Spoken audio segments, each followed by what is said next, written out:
Hello guys, today I'm gonna tell you about the problem machine vibrates or make noise in BEKO washing machine.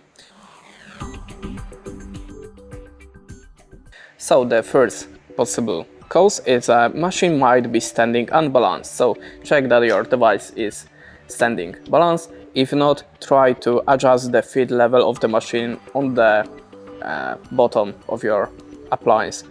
The next possible solution is a hard substance might have interact into the pump filter. The pump filter is located on the right bottom side of your device, on the front of it, so just try to clean the pump filter. How to do it you will find on our other video.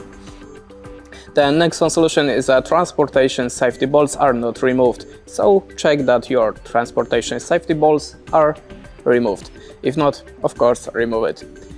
And the next possible cause is laundry quantity in the machine might be too little. So there is a risk that you put inside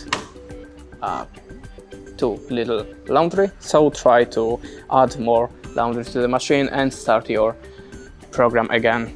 That's it. Thanks for watching. Leave us a like, comment, and goodbye.